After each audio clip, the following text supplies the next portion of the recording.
let's get into the evaluation. We had, again, Elway on yesterday. He said that the Broncos ran several mock drafts, and not a single one of their mock drafts had Ruggs being taken by you. Why did you choose Ruggs out of all the wide receivers at your disposal, potentially? Well, there was that quote, that group of the top three wideouts that everybody wanted to talk about, Judy, Ruggs, and CeeDee Lamb, and we loved all three of them. And I felt like John and our staff could take advantage of the distinctive talents of all three because they were very different.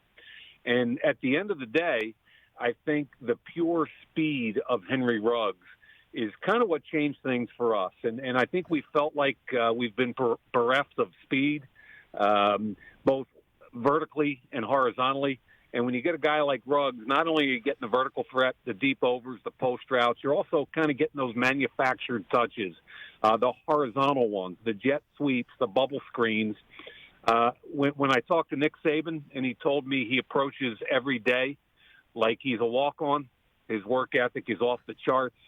He was a gunner and a jammer on special teams. So we felt like we got in one body, we got a potential kick returner, we got a gunner jammer, we got a guy to stretch the field vertically, and I think even more important than all of that, Rich, because, again, I think John could have used all three of those wideouts to their highest degree of excellency.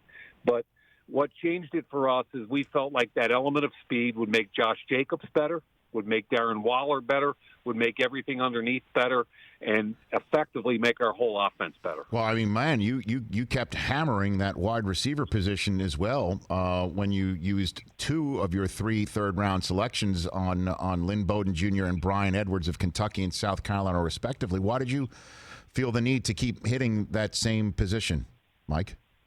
Well, the reality is for us, Lynn Bowden's going to play running back. And he at Kentucky, it was kind of cool because his junior year, he caught close to 70 passes in the SEC, was one of the top slot receivers in the country. And then his senior year, the quarterback got hurt, and they moved him to quarterback.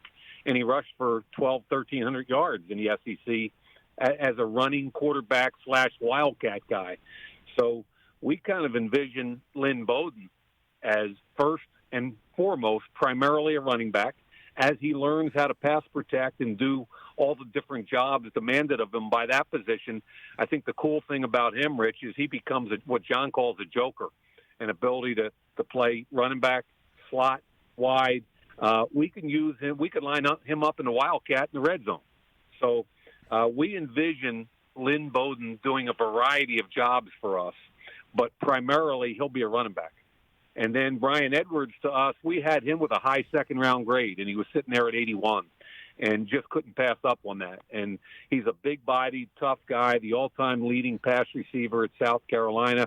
He started over 40 games in the SEC.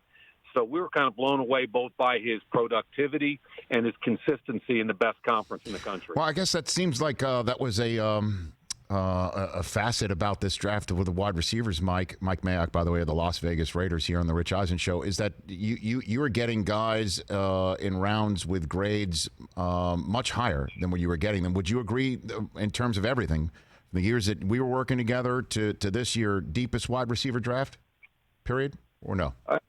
I think every team in the league went into it knowing that there was quality at the top and depth throughout. And I think typically the average was 12 or 13 wideouts have gone in the first 3 rounds over the last 5 years.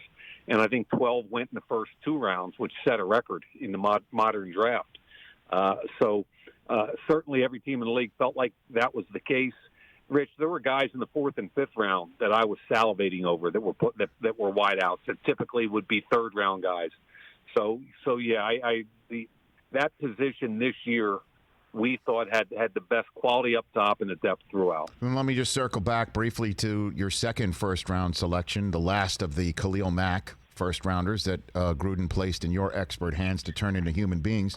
Damon Arnette. Now, part of the conversation about Arnette leading in and on draft night as well was his tape in the biggest game of the year against Clemson did not suit him very well. I'm sure you saw a similar tape and maybe thought a different thing about this young man or saw somebody who, fought through a difficult night on occasion.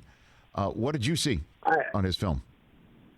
What we saw was in 35 starts at Ohio State, we thought he was the most competitive cornerback in this draft as far as a guy that showed up every week, competed, tackled.